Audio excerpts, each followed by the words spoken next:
Growing up, my bedroom was the only one in the house that faced the front yard and the street. I was probably about 8 or 9 years old when this happened.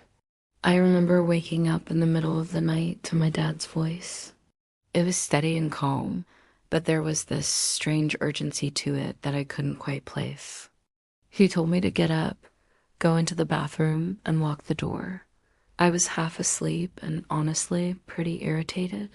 I just wanted to go back to bed, but I dragged myself out of bed and did what he asked. I must have been more exhausted than I realized because the next thing I knew, I was waking up on the cold bathroom floor. The next morning, I went downstairs for breakfast and asked my mom what that was all about.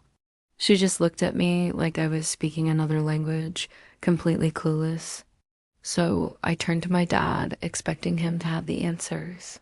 But he just shook his head and denied ever waking me up. He said I must have been dreaming. I got so frustrated I was on the verge of tears, but eventually I just gave up.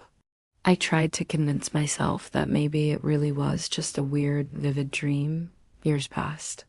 I went off to college, and one day when I was home on break, that memory just popped back into my head. It had always bothered me, so I decided to bring it up again.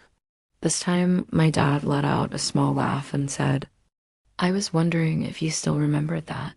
And then he finally told me the truth. Back then, several homes on our street had been targeted by break-ins and vandalism. There was all this strange activity happening late at night.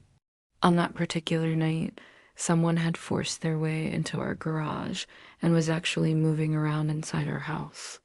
My bedroom was located right above the garage, which meant I was the closest person to the danger. My dad heard the noise, and his first instinct was to quietly get me out of my room and move me somewhere safe before he called the police.